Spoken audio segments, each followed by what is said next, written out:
कैसी लग रही हो?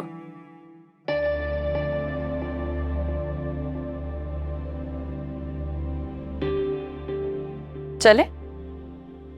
तुम ऐसे जाओगी? क्या मतलब? मैंने स्पेशल डिजाइनर से बनवाया ये ड्रेस।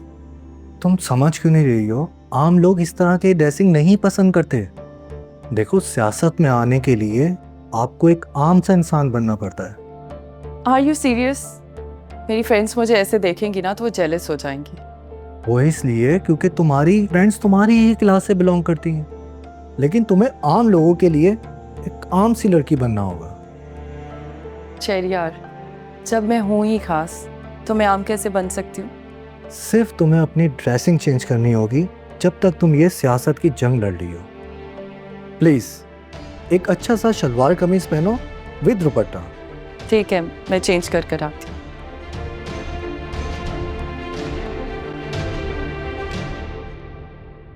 अम्मी, अम्मी ये देखिए मेहरू आपी। मैं तो डर ही गई थी कि पता नहीं क्या हो गया है। क्या हुआ मेहरू को? ठीक तो है वो? अरे कुछ नहीं हुआ मेहरू आपी को, ये देखें।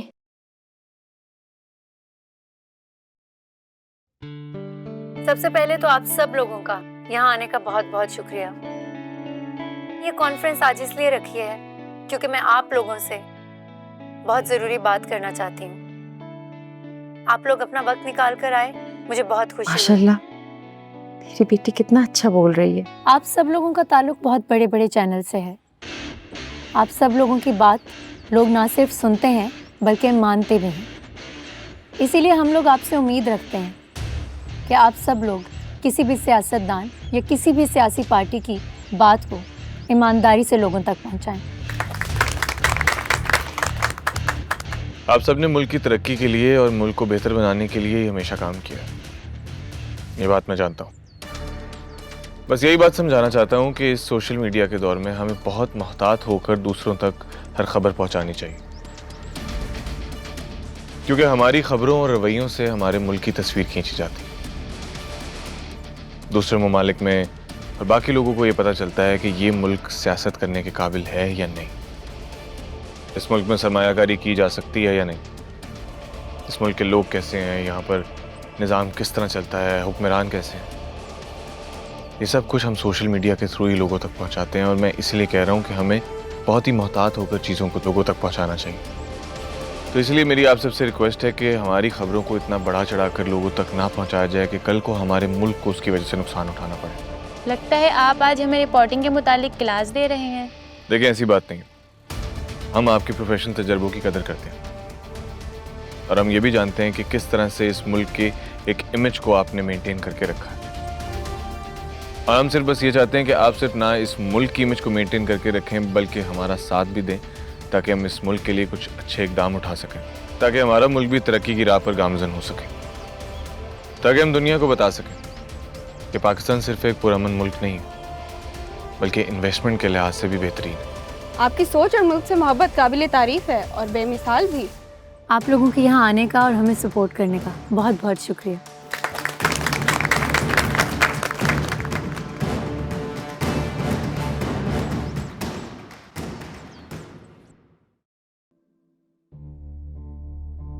मैं ही हर बार सबको फोन करती हूँ, मजाल है किसी ने जो कभी हमारा हाल पूछा हो फोन करके।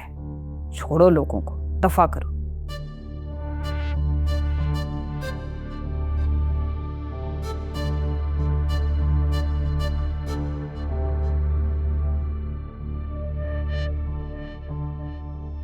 अब ये प्रेस कॉन्फ्रेंस करेंगी, किस्मत चमक गई है इसकी। हाय, देख मेरी उरूज पे चारी।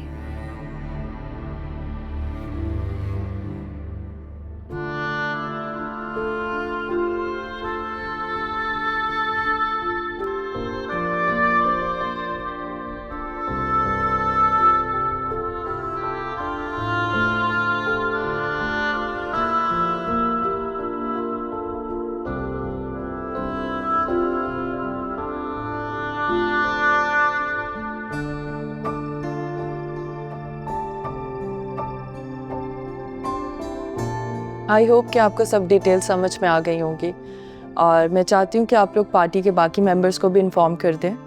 बाकी हम कल एक मीटिंग ऑफिस में रखेंगे। Thank you. Thank you.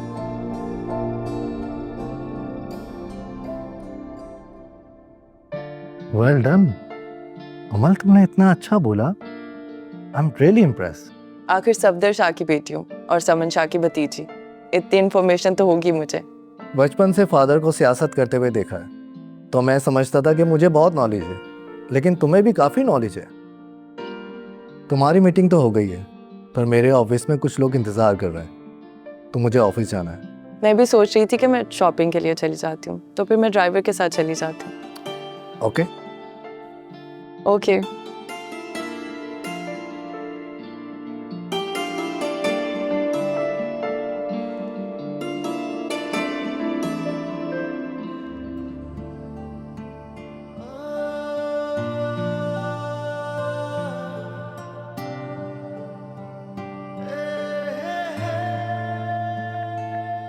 अगर मेरू मेरी जिंदगी में ना आती तो क्या होता? मैं एक खाली सफ़े की तरह होता जिस पर ज़माने के रंगों से लकीरें खींचती जाती।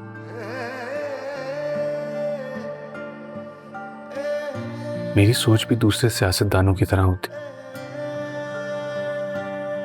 मैं भी मुफाद परस्त होता और फिर अपने मुफाद के लिए किसी भी हद तक चला जाता। सही कहा है किसी ने कि एक अच्छे इंसान के आने से इंसान की जिंदगी मुकम्मल हो जाती है और फिर वो जिंदगी की उस मंजिल की तरफ चल पड़ता है जो सिर्फ उसके लिए बनाई गई हो।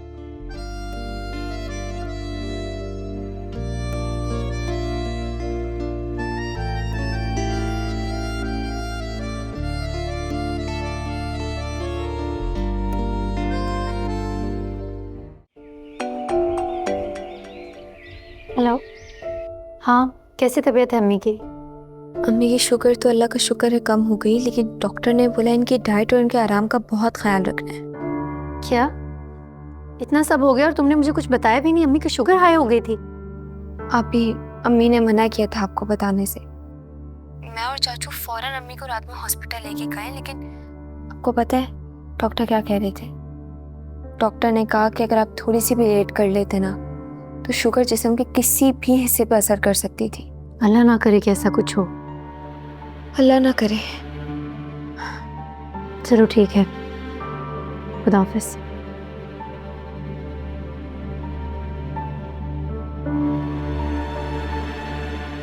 इतनी गंदगी थी उस इलाके में और औरतें आके मुझे हाथ लगा रही थी। इतना अजीब फील हो रहा था मुझे। शुक्र है मैंने चेंज किया, मुझे सुकून मिला।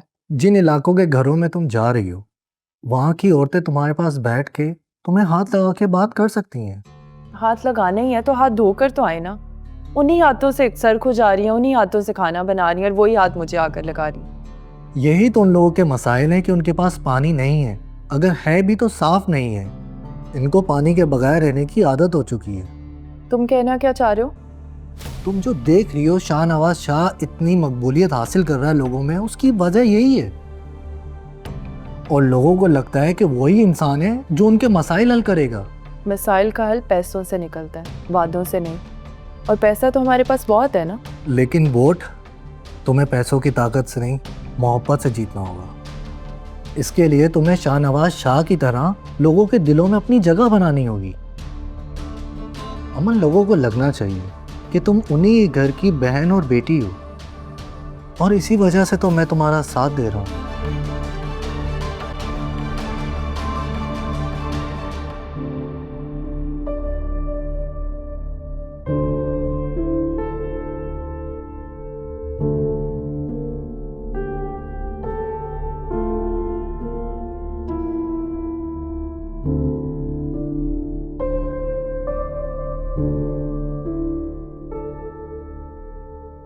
क्या हुआ मेरे निशा? तुम इतनी परेशान क्यों हो? अम्मी की तबीयत ठीक नहीं है, रात से बीमार है। मुझे उनसे मिलने जाना है। तुम जानती हो ना कि तुम उनकी हिम्मत हो। अगर तुम इस तरह घबराई हुई जाओगी तो वो अपनी जिंदगी से नाउम्मीद हो जाएंगे और बीमारी को अपने सर पर सवार कर लेंगे। तुम फिक्र मत करो, मैं तुम्हारे साथ हूँ। हम उनसे मिलने जाएंगे और इंशाल्लाह वो बहुत जल्द ठीक हो जाएंगे। तुम परेशान मत हो। चलो चलते हैं उनसे मिलने, चलो आओ।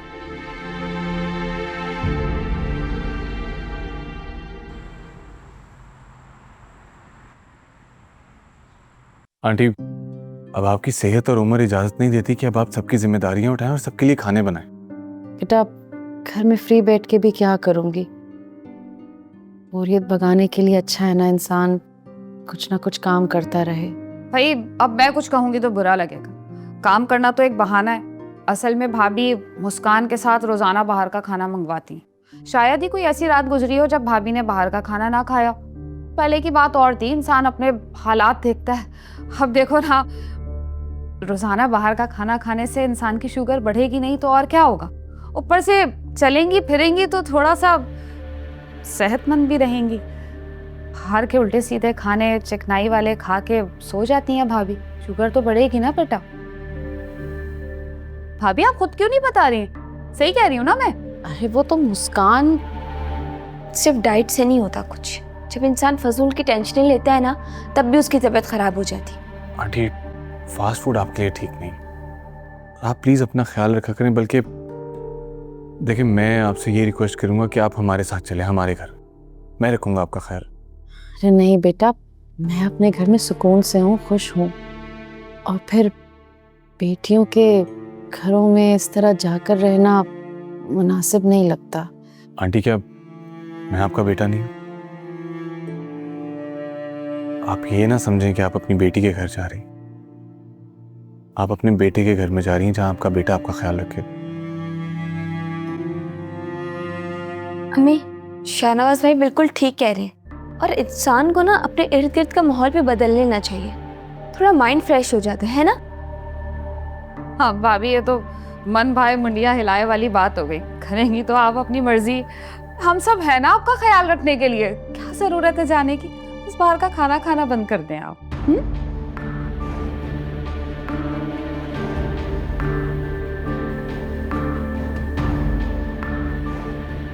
जी जुनैद, ठीक है, अपडेट करते रहना मुझे।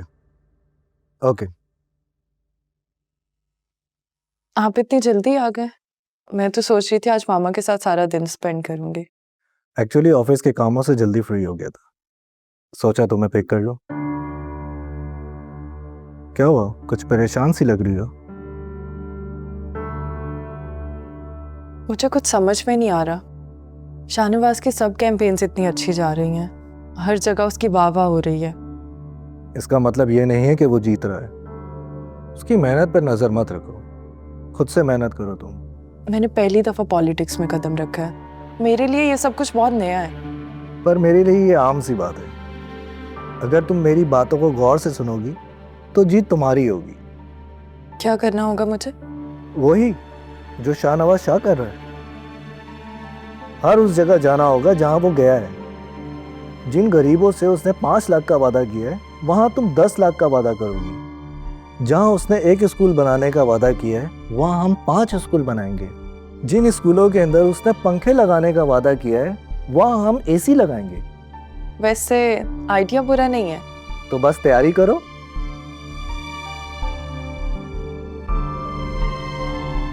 बीजान, आपके साथ आखिर मसला क्या है? आपको पता है ना आपके पाँव में चोट लगी, आप नहीं चल फिर सकती, तो आपको क्यों इधर उधर घूमना है? इतनी मुश्किल है आपको इधर से उधर लेके जाना, लेकिन आप एक सुकून से नहीं बैठती। तुम्हारी हिम्मत कैसे हुई मेरी माँ से ऐसे बात करने की? मैंने ऐसा क्या बोला है राफे? खुदा का खौफ करो रूज, ये वक्त किसी पे भी आ सकता है। तुम्हारी भी तबीयत खराब हो सकती है, तुम भी किसी की मोहताज हो सकती हो। तौबा तौबा, बीजान देख रही हैं आप आपका बेटा किस तरह से बद्दुआएं दे रहा है मुझे। पूरा दिन मैं तुम्हारी माँ की खिदमतें करती हूँ और तुम। राफे क्या हो गया बेटा, चुप कर जाओ। मामा आप खामोश रहें, मैं इस लड़की को कब से बर्दाश्त कर रहा हूँ, लेकिन अब मेरा दिमाग फटने लगा है रूज। आखिर ऐसा क्या बर्दाश्त किया तुमने राफे? उस दिन जब मेरी माँ नीचे पड़ी रही, तुम्हें आवाजें देती रही, तुम कहाँ थी रूज? तुम तो अपने कमरे में होगी, अपने कानों में एयरपॉड्स लगाए हुए होंगे, फोन देख रही होगी या कोई ना कोई टीवी शो देख रही होगी ना। बस कर दो राफे, चुप कर जाओ, खामोश हो जाओ दोनों। जो होना था वो हो चुका है, अब क्यों लड़ रहे हो तुम लोग? बीजान, वैसे आप मेरे साथ कितनी ज्यादती करती हैं और राफे के आते ही आप अच्छी बन जाती हैं। निहायत ही दोगली हैं आप। रूज,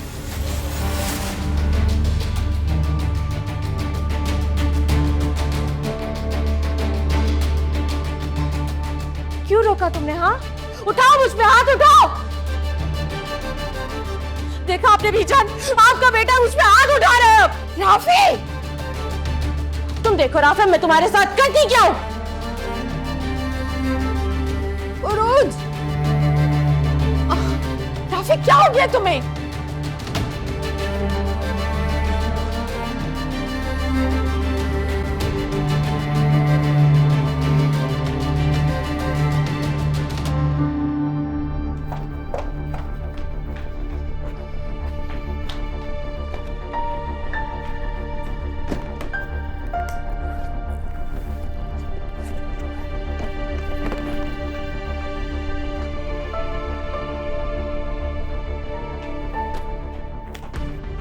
ये क्या कर रही हो तुम?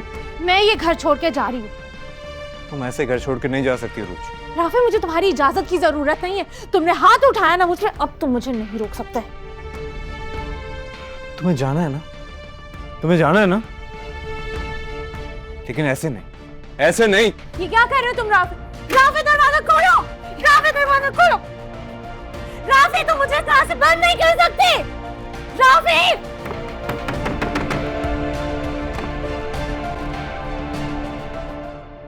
मैं देख लीजिएगा फिरोज, अगर शाहनवाज इलेक्शन जीत जाता है ना, तो इन माँ बेटियों के पांव तो जमीन पे नहीं टिकने वाले, हवा में उड़ती फिरेंगी।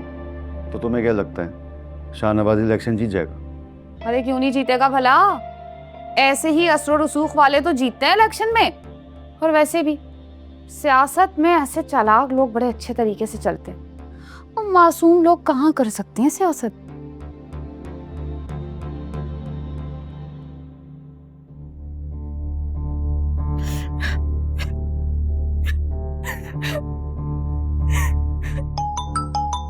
उरूज की कॉल। हाँ उरूज। हेलो अम्मी।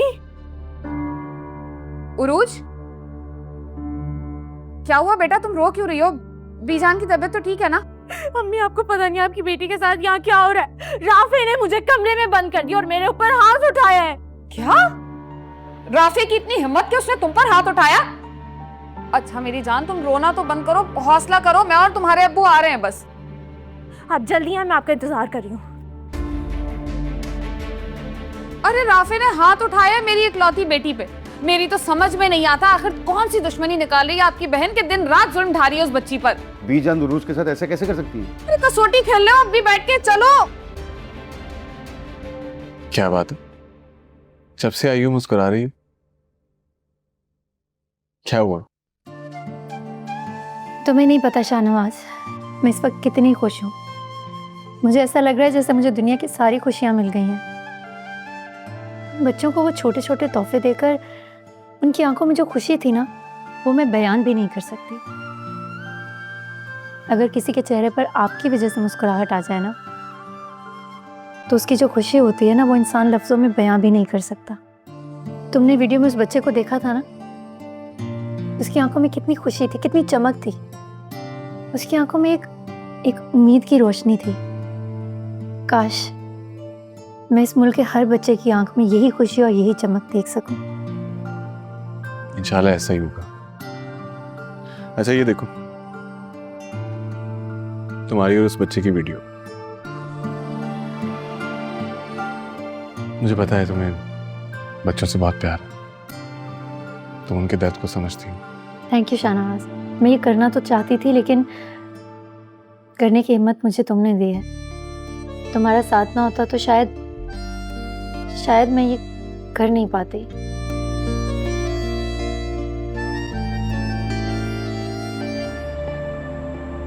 बहुत अच्छा किया फिरोज और परवीन, तुम लोग आ गए। फिरोज, तुम अच्छी तरह से जानते हो कि रूज को मैंने हमेशा अपनी बेटी समझा है। अल्लाह ने अगर मुझे बेटी नहीं दी तो मैं अपने भाई की बेटी इसीलिए लेकर आई थी।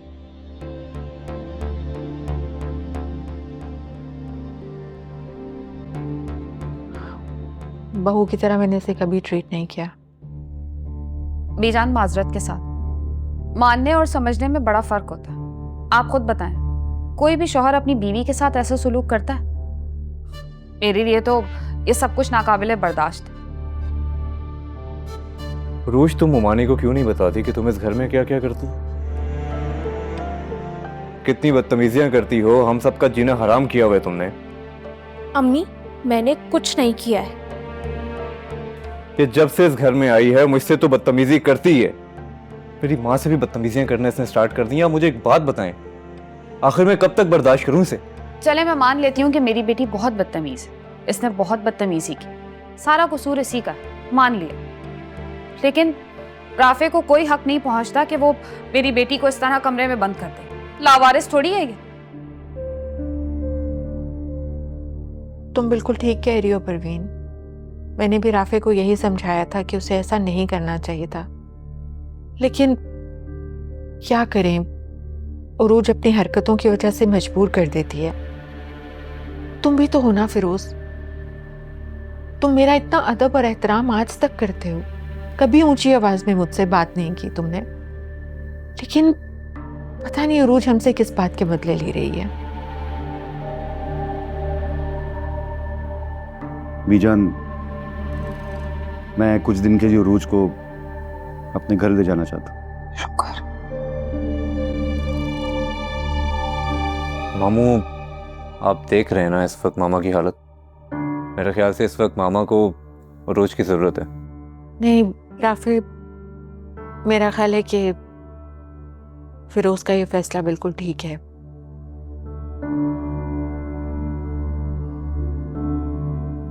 मेरे पास होती है ना शबाना, वो देख लेगी।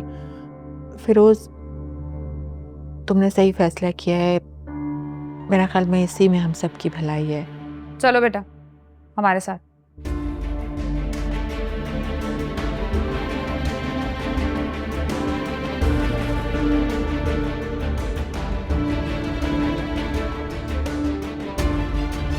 हाँ,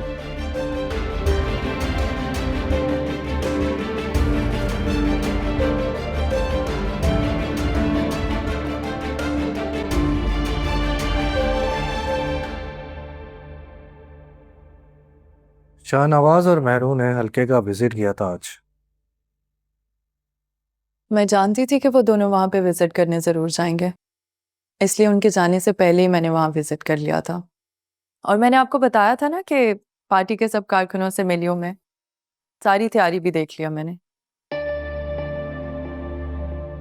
वो दोनों बहुत स्मार्ट हैं, बस तुमसे एक गलती हो गई। क्या? तुमने वहाँ विजिट किया तो सिर्फ कारकुन से मिले, और वो दोनों वहाँ पर तमाम लोगों से मिलके आए। मैंने खुद उनकी वीडियो देखी है, वो वहाँ लोगों के घर जाकर मिलके आई है। मैंने तुम्हें कहा था ना, वहाँ ख़वातीन वोटर्स की तादाद ज़्यादा है, उनके मसाइल मालूम करो, इनसे जाके मिलो। तुम्हें वोट कारकुन नहीं अवाम देगी।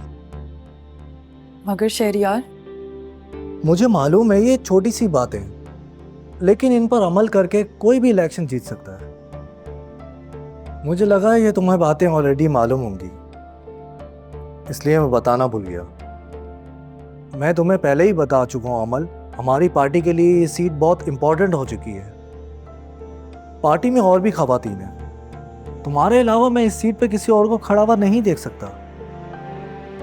मैंने तुम्हें नॉमिनेट इसलिए किया है क्योंकि मैं जानता हूं तुम जीत सकती हो। देखो शाहनवाज सेफ कार्ड खेलते हुए ये इलेक्शन जीतना चाह रहा है। तुम हारी तो वो हार तुम्हारी नहीं होगी, वो हार हमारी होगी। ठीक कह रहे हैं आप।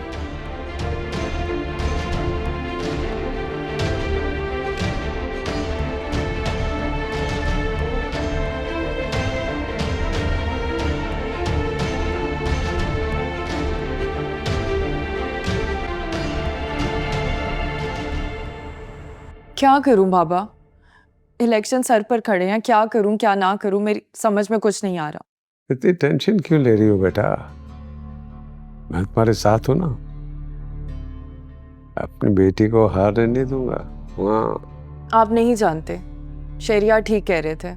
शाहनवाज और मेहरू की मकबूलियत में दिन ब दिन इजाफा होता जा रहा है, और वो मजलूम बनकर लोगों को अपनी तरफ खींच रही है और उनके दिमागों के साथ खेल रही है। टेक इट इजी बेटा, टेक इट इजी। मैंने कच्ची गोलियां नहीं खेली। कई साल मैंने समन शाह के साथ पॉलिटिक्स में गुजारे हैं और समन शाह को समन शाह बनाने वाला मैं ही हूं। तो फिर आप बताएं मैं क्या करूं? मुझे हर हाल में मेहरुनिसा को हराना है। बेटा अब ये सियासत का खेल मुझ पर छोड़ दो। क्या मतलब है? बेटा दुश्मन को हराने के लिए जरूरी नहीं कि उसका सामना करना पड़े, कुछ वार पीठ के पीछे भी किए जाते हैं, समझियो?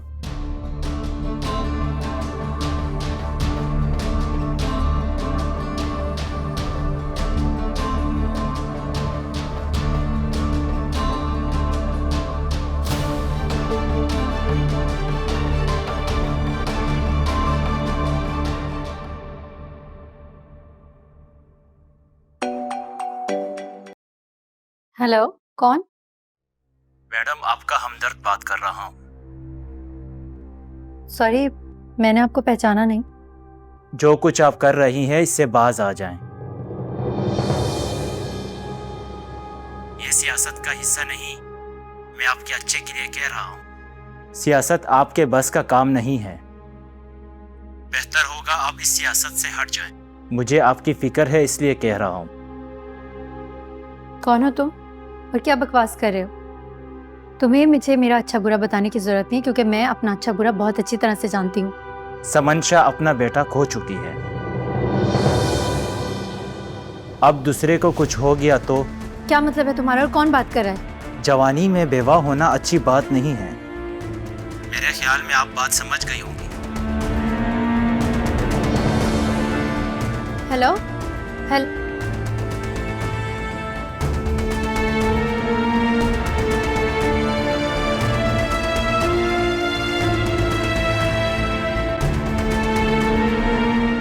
हाँ महवेश, तुम्हें तो पता है ना मेरा, जब बेटे की याद आती है तो उसके पास आ जाती हूँ, और जब बेटी को मिस करती हूँ तो वहां चली जाती हूँ। बस आजकल शहरियार को बहुत मिस कर रही थी इसलिए यहाँ आ गई। आंटी आप? अच्छा मैं तुमसे बाद में बात करती हूँ, मेरी बहू आ गई है। आप कब आई? बस अभी आई हूँ। तुम सुनाओ कैसी हो? मैं बिल्कुल ठीक हूँ। खुश हो यहाँ पर? जी बहुत खुश हूँ। शहरियार ख्याल रखता है तुम्हारा? शहरियार बहुत अच्छे हैं और बहुत ख्याल रखते हैं मेरा। मैं बार बार इसलिए पूछ रही हूँ क्योंकि तुम जानती हो कि शहरियार के ददियाल का ताल्लुक पॉलिटिक्स से, और शहरियार खुद एक पॉलिटिशियन है। बस मुझे ये फिक्र लगी रहती है, पता नहीं तुम्हें वक्त देता है या नहीं देता है। जी आंटी मैं समझती हूँ। आपको तो पता ही है कि मेरे बाबा और पुप्पो भी पॉलिटिक्स से ताल्लुक़ रखते हैं, तो ऊंच नीच हो जाती है। और शहरियार तो बहुत ख्याल रखते हैं, वो कोशिश करते हैं कि वो जल्दी आ जाएं, और अगर लेट होते हैं तो वो मुझे इन्फॉर्म कर देते हैं। तुम्हें पता है मेरा शहरियार दिल का बहुत अच्छा है, ख़ानदान में सब उसकी तारीफ़ें करते हैं, बहुत ख्याल रखता है सबका। बस मुझे यकीन है कि तुम्हारा भी उतना ही ख्याल रखता होगा। मैं बहुत लकी हूँ कि मुझे आप जैसी फैमिली मिली है। नहीं, लकी हम हैं जो हमें इतनी प्यारी सी बहू मिली है। अच्छा ये बताओ, कुकिंग कर लेती हो? नहीं, कभी कुकिंग नहीं की मैंने। चलो फिर आज मैं तुम्हें टिपिकल सास बन के दिखाती हूँ। किचन में चलते हैं दोनों मिलके, बनाते हैं कुछ शहरियार। चलो चलो।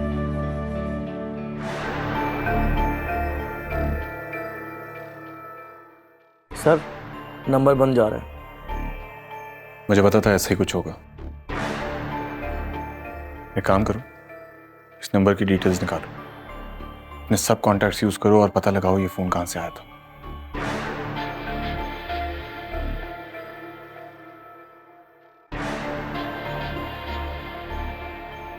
मेहरू, शाहनवाज, मैं बहुत डर गई थी। देखो इतना मत सोचो इस कॉल के बारे में। जल्दी उस शख्स से रिलेटेड सारी इन्फॉर्मेशन आ जाएगी हमारे पास। और ऐसी कॉल्स तो हजारों आती हैं हमारे पास, आखिर हम पॉलिटिशियन हैं।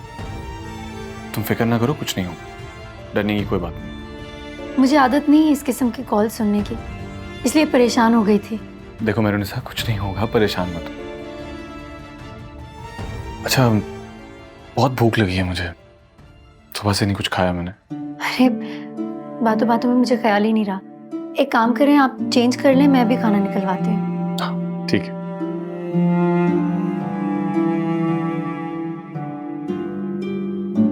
देखो राफे, जरूरी नहीं है कि इंसान अपनी जिंदगी से जुड़ा कोई फैसला करे और उसके नताइज अच्छे ही। तुम्हें अंदाज़ा तो होगा कि मैं शुरू से ही अपनी फैमिली बल्कि पूरे ख़ानदान से कितना जुड़ा हुआ हूँ। मेरे बड़े भाई मेहरू के फादर इंतकाल से पहले अपनी फैमिली के साथ इस्लामाबाद में रहते थे। मैं अम्मी के साथ यहाँ अकेला रहता था। अम्मी की सबसे बड़ी ख्वाहिश ये थी कि मैं बस फ़ौरन शादी कर लूँ, जिसके लिए उनका इंतखाब परवीन थी। बीमार रहती थी वो ये सोचती थी कि शायद इस घर में बहू के आने से उनकी तकलीफ़ें कुछ कम हो जाएं। मेरे ख्वाब बहुत बड़े बड़े थे। मैं कुछ बड़ा करना चाहता था, अपना फ्यूचर बनाना चाहता था, बाहर जाना चाहता था। कुछ नहीं कर पाया।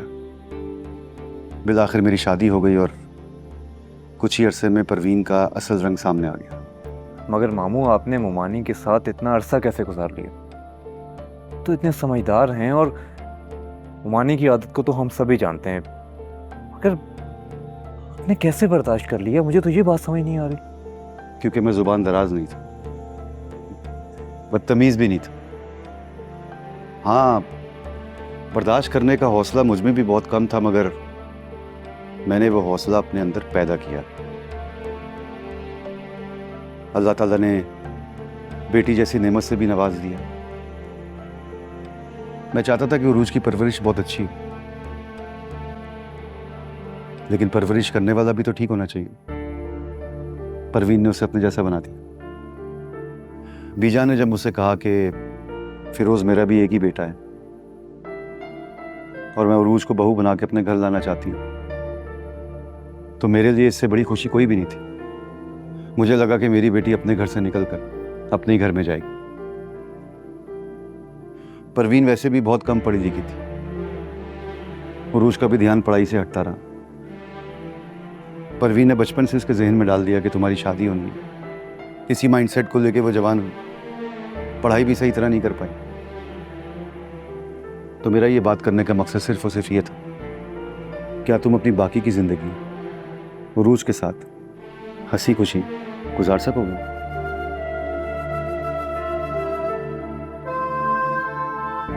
तो ठीक है, फैसला करो।